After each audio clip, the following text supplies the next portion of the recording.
Sometimes I wonder why certain games exist. Like, the MMO market has definitely waned. While the biggest blow seemed to come after the initial failures of WildStar and ESO, in the later years there've just been no original properties coming out that weren't already long-established Korean titles that just happened to delay their way over to the global market. The days of WoW clone-style MMOs pouring out every few months seem to be over. Or are they? This game was brought to my attention a few places as a decent place to be if you wanted to play something more in spirit with vanilla World of Warcraft. But is a back-to-basics approach really going to hold much of today's market? But sometimes back-to-basics is all people are looking for. This is the MMO Grinder, and it's time to look at Asta.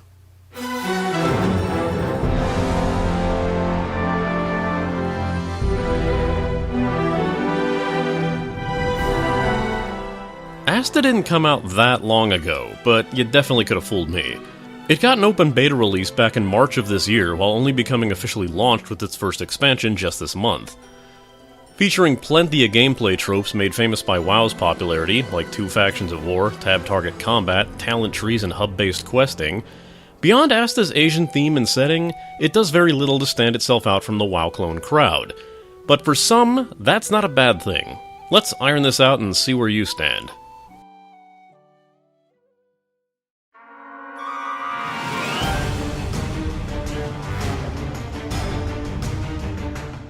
I think the biggest irony here is something that the game will hit you with every time you launch it up. Achieved with CryEngine 3. It's quite a bit of amusement amongst the players of Grindstone. Even with CryEngine 3, well, how to put this nicely, the game still looks like World of Warcraft's East Asian cousin. While there are quite a few effects you can tell make use of the engine, like a nice dripping effect that the screen will get when surfacing from water, or the warped heat radiating from casting fireball spells, there's little in this game that looks like it wouldn't have been possible in WoW's custom engine. Really, the game's biggest fault in the graphics department is that it's so generic there isn't anything to get excited about. While generic, the game does have a very unified aesthetic with a clean style, but the game's graphics quality suffers with low-quality texture work, developer shortcuts that leave holes everywhere, and stiff animations. Achieved with CryEngine 3. Keep in mind, this is the engine Skyforge was originally programmed on before Obsidian modified the hell out of it. There are some fun details to be found here, like the rather eye-catching watercolor map that writer Dresker fully admits he's a sucker for, and the goofiest mount to ever grace a game, this Junkfish motorcycle. Look at it, even has bubbles coming out of the exhaust, and looks like it's about 3 seconds from falling to pieces. I love it to death. If there's anything you should take away from this, is that being generic isn't bad, but this type of style will only appeal to certain members of the game's audience, which may be the cause of an issue we'll get into later.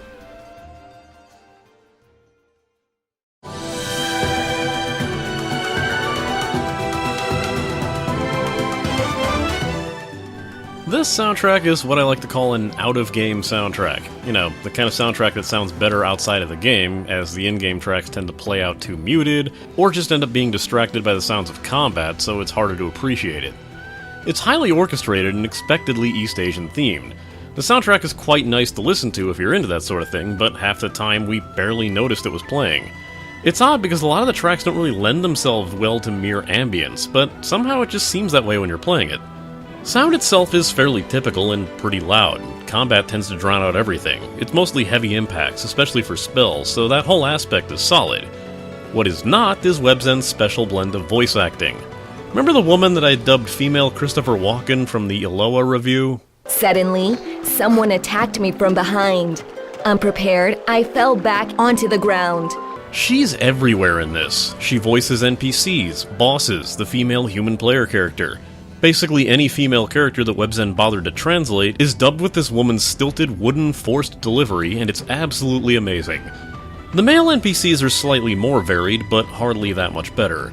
It goes as far as having the voice lines rarely match the subtitles, and there's so much broken English in this game overall, it's just a joy for those who find hilarity in English-laden translations. Murder on immersion, but, you know, hilarious.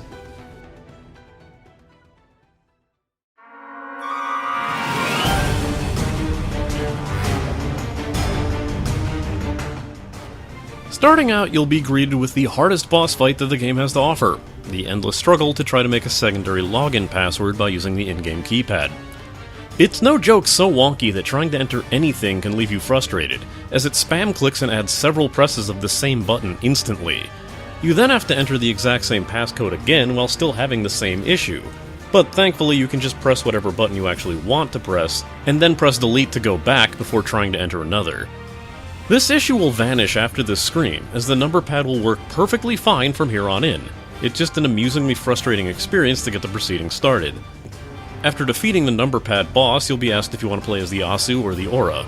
This is your basic good versus evil showdown, where the normal-looking Asu are the champions of light, while the Aura are the champions of evil, and unfortunately this will lead into a small issue that this game has. See, the character creator is rather limited, in that your race will not only affect what class you can play, more on that in a bit, but what you can actually do with that character. If you pick the human on the Asu side, you can make a normal-looking human being and customize them decently. If you pick a human on the Aura side, you have to make a human with pallid skin and a jewel stuck in their forehead, no exceptions. With classes being race-locked, you can't even pick a race that you like first, but instead need to make sure that can be the class that you want to play. So rather like Black Desert Online, the character creator, which does offer tons of sliders and options, is actually far more limited than you would think it is. There's very few hairstyles, customizations, and body types, and all of it is very restrictive. While you can make an unholy abomination against man and nature, you'll see a lot of people with the exact same hairstyle and accessories running about. Again, this is very much vanilla-flavored World of Warcraft. The current races and classes available to them are as follows. The Asite and Oran humans can be warriors, rogues, archers, mages, and healers, which will look like either your typical Asian fantasy-styled human, or the corpse of an Asian fantasy-styled human with a gem shoved into their forehead. The Draconians, who can only play as warriors, can only be created as male, and look like a weird Oni-Dragonoid mashup. Kurochi was especially successful in making them look unique. Achieved with CryEngine 3. The Tigerians are cat-like people who can be rogues and archers. Both the Draconians and the Tigerians are Asu side only. The Roxa, the lowly class required by Asian MMO law, can only be berserkers, and have armor that's made up of nightgowns and frilly dresses because of course it would be. This is the only class that looks absolutely no different on either side of the factions. Looking at the Aura exclusive classes, we have the Doka, a demonic traditional Oni-looking race who can be warriors or rogues, and are, like the Draconian, male only. And the Yayo, who can be mages and healers and have a very white-skinned, fox-like appearance. If you're wondering why we don't go into much detail about those classes particularly, it's because they are borderline cloning vanilla World of Warcraft. Many have the exact same similar attacks and spells, or just called different names and earned at the exact same level. Hell, the game even uses the old-school World of Warcraft talent tree that fell out of fashion quickly in the MMO genre. If a class sounds remotely like the one from World of Warcraft, you can safely bet that they'll probably play the same way. This leads into many ups and downs within the title. On the plus side, those very familiar with vanilla World of Warcraft can easily slide right into playing Asta, but for all those accustomed to the changes made within the genre, it can be a rough go. Combat tends to devolve into standing around waiting for your abilities to cast before you can move around, even in melee, which leads to feeling sluggish, while more modern titles allow for continual movement, and rely on mechanics usage over hard numbers to decide engagements. This isn't to say that there aren't mechanics in place, but these only come into effect with the game's boss characters, and all standard fights will be your typical stand there, fire off abilities, repeat until enemy is defeated. Really, this is one of those issues that seems to be compounded more by playing modern titles, as Asta is very much a creature of the past. You'll also tend to run into the bad side of questing that's seen in most old-school clones following Warcraft and its ilk. There are a lot of fetch quests, kill quests, which actually increase in volume the further you progress in the game. There's escort quests with painfully slow NPCs and lots of grabbing all the quests in a hub before you venture out to the world, and move on to the next one. There are more modern conventions that have made their way into the game as well, mostly in the form of the public quest system as created by Warhammer Online. Here, anyone within an area can show up and simply help contribute towards objectives. The more you contribute, the higher your score goes and the better rewards you're given if the public quest is completed successfully. On the bright side, the game does have a lot of real estate to work with, and you'll quickly feel the size and scope of the world. This is undermined a little by having each major area gated off by loading screens, and both your continent and the enemy continent being the exact same thing. Yet, when you first take a ride on one of the game's Station Master mounts and sit back, you can get to enjoy how much of the world there is to explore. On the flip side, this brings up another issue, in that areas near the start and middle of the game will look exactly the same, with small touches being the only thing to distinguish them. It took until really late game before we saw some interesting new scenery, as everything else looked like the typical valley grassland with a token swamp thrown in. To make navigating the area easier, beside using your aforementioned Station Master mounts, you can get your own mount using the currency earned from completing public quests. Early on, you'll get a rather simple quest granting you your first mount for free, which, provided you're on the Asu faction, is an East Asian-style dragon called Mild Dragon? So what are the next dragon types then? Medium? Extra hot? Mango habanero? Oh. Calm dragon? Guys, I think the word you were looking for when you chose Mild Dragon was tame. Getting away from the mounts, a classic WoW clone MMO, of course, has very classic crafting system. This is done to a fault, and when compared to other offerings within the genre, the cracks really begin to show. Here you'll select 2 of 6 different crafting professions for you to advance in. With these, you'll use base materials to craft components before working on and combining those to make items. This gets into what Drusker would call break out the spreadsheets territory when you try to make the next tier up before moving into a full-blown new crafting material tier. The intermediary tier requires combining multiple base crafting components to make higher tier components, to then be combined to make parts for those items. Sometimes you'll need the base materials to make one of those components. It's inventory clogging goodness. Those willing to put up with it have found that craftable weapons do very well for their level, however. A nice difference in play allows you to choose what stats you can upgrade in 2 ways. You'll gain 5 stat points per level to place wherever you want, or you'll gain enhancement points to play a slot machine, where you can boost your stats by rolling for them. It's possible to downgrade your stats this way as well, but you do not have to commit to the outcome of a roll. You also gain points to slot as passive stats, which are called Divine Spirits, that you can actually upgrade with other Divine Spirits to increase their stats overall. Knowing this game was in development since 2010, was actually shut down in its host country before the beta reached the States, it makes you wonder if this was an MMO that was just a decade too late. Its a classic formula might be what a good amount of people are looking for, but while some players have certainly latched onto the game, the market clearly has not, and you'll see just how much so in the coming section. Achieved with CryEngine 3.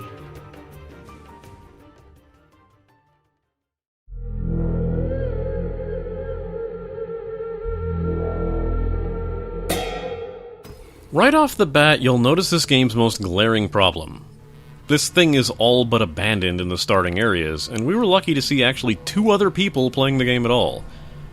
This game is such a ghost town that Drusker decided they were just trying to prototype their patented tumbleweed technology. But the most amusing thing about this is what the player base thinks is going on. Out of the blue, a player decided to use the faction chat, a rare occasion on its own, broadcasting to all players of the Asu faction to question why the game felt so empty. The response was hilarious, as the few other people that used the chat started piping in with, it's probably just because it's a beta thing, or, isn't this game still in alpha? To which we had to burst their bubble, as this is the game at launch.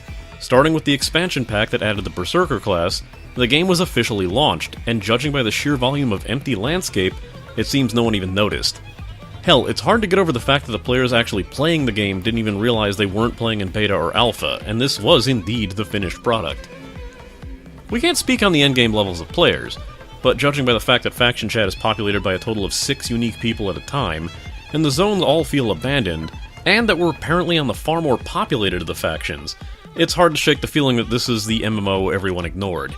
Even with such a low player numbers, you can still see that there's some activity within the guild and guild war system. These guilds act as your typical guild systems found in other MMOs, but with a few twists. Guilds in Asta can earn fame, just like players can, which acts as the experience system that the guild will use to level. When a guild levels, you'll be granted access to guild-wide skills that'll buff your players or add additional slots to the guild. These will require gold from the guild fund, which players can donate to directly, or just have taken from their account in a weekly stipend dependent on the fame level of the guild. It should be noted that the Guildmaster's fame gains do not contribute to the guild, so only other members can help increase the fame of the guild as a whole. You'll be granted a guild area as well, where members of the guild can go to meet up, as the game will boast that you can even fish while you're there. The guilds also gain access to guild quests, though you'd be better off thinking them as guild dungeons, as they're instant solo dungeons that'll automatically set the player to solo difficulty. They can be used to gain greater fame and rewards for the guild, and seem to be one of the main sources of fame income for guilds, outside of the usual questing through the normal game. The Guild War system is something that even the developers seem to know little about.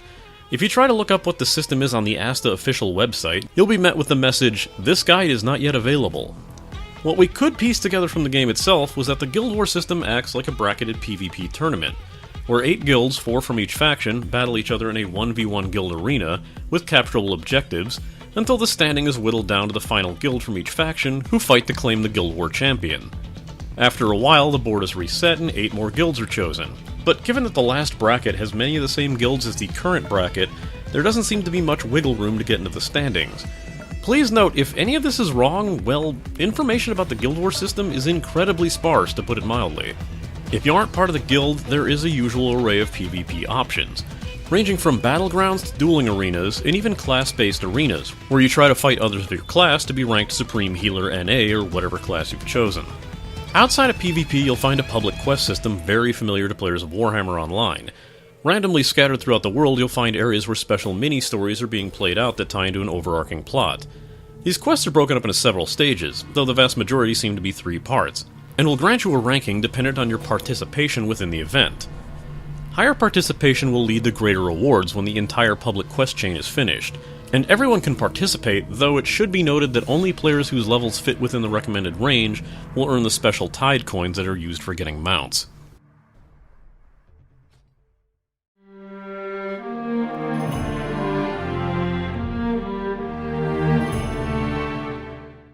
Well, this cash shop's certainly going to be a thing of contention. Prices here are all over the place, with some looking incredibly cheap until you look at what they actually offer, while the other more useful items will be asking for a lot of money up front. First and foremost, WebZen uses the W coin system, with €5 equating to 550 W coins to spend within the shop. You can get bonus coins for higher amounts of euros, but these are rather insignificant to the total. This is where the value of the coins comes into play, as you can find items from 100 coins to 3,000 coins all over the place. The shame of it is that 100 coin items are the much maligned lucky boxes, which seem to have a rather worrying staple of a lot of free and now paid for titles. This is how you can acquire the game's mounts, either taking your luck in gambling so you can win one in a lucky box, or buying the mount outright for 3,000 coins. This means you'll be dropping at least €30 on Asta, and while not all of it will go to securing a mount, the lion's share will be making these seem overpriced. What you do get for the price are the fastest mounts that we've seen within the game, clocking in at a 200% movement speed compared to the 50 Tide coin Violent Cloud Chaser Dragon, which comes in at 190% movement speed. Additional items like pets and outfits make up the rest of the shop, with outfits offering up cosmetic changes to your character, while pets can be used to automatically sweep up all the loot drops that are scattered onto the field.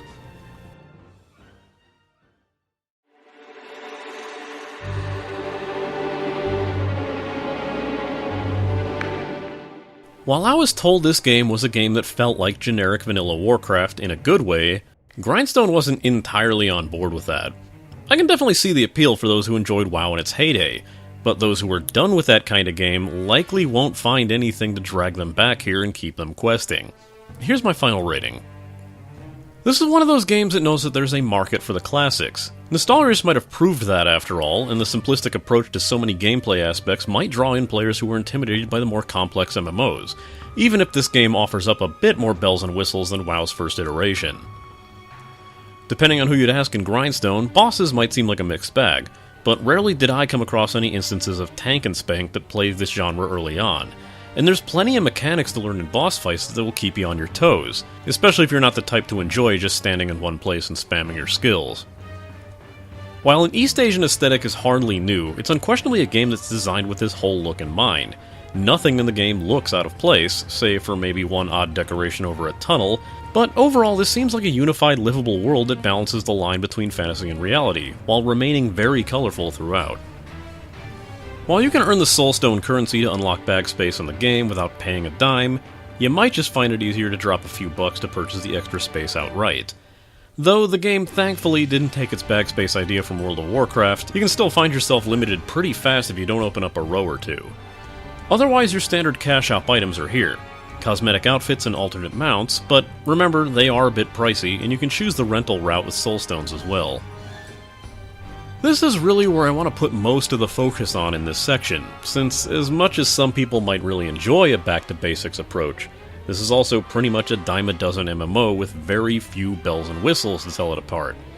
If you aren't looking for another tagging-based, tab-target, hotbar skills, quest hub to quest hub MMO, you will burn out on Asta really fast.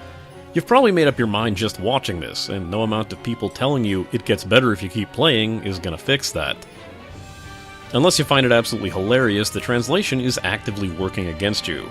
It's not just goofy lines or funny misspellings. There's plenty of times that the quest log, the UI, the enemies themselves, and the items in your inventory will be referred to as vastly different things, adding a needless layer of confusion that would be intolerable if there weren't this convenient kill this guy quest markers over enemy names in the game. It won't help you get into the story when you cannot understand a word of it.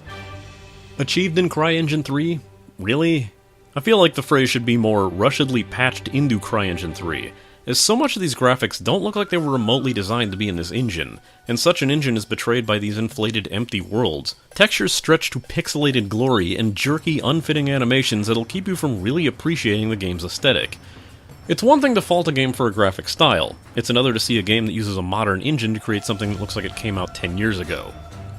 Seeing other people in this game is almost a rare sight, and when you're playing a game that's selling itself as a massively multiplayer experience, when the server seems to have fewer people in an area than your standard Overwatch match, there's definitely a problem.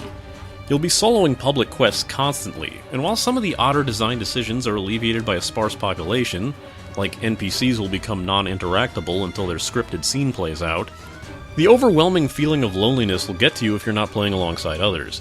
Unless you have a massive group to take over this game's only server, you'll have very few other people to interact with.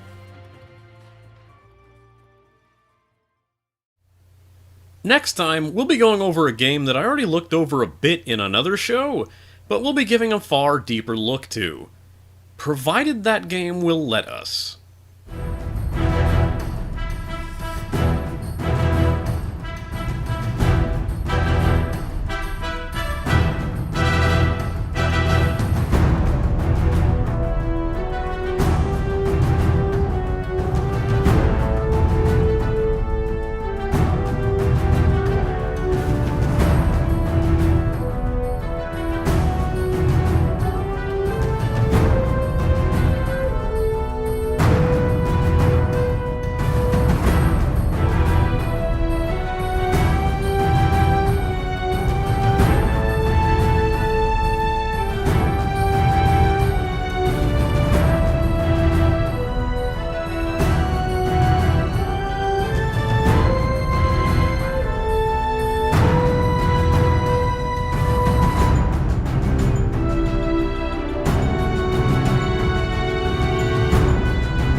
Hey, once again, thanks for sticking around after the credits.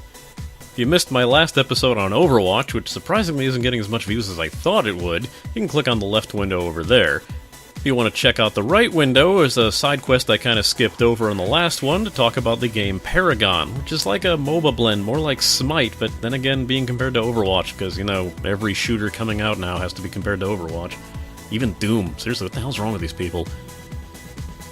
If you want to follow what I'm doing on the show without having to worry about YouTube unsubbing you on accident, you can head on over to Twitter at ChaosD1, which is my personal account, or head on over to at MMO_Grinder if you don't want to hear me rambling about how much people suck at using the self-checkout lanes. Once again, dropping the promo links for Slipstream, who offers up both his podcast at notokensrequired.com, as well as his Twitch channel, twitch.tv/notokensrequired.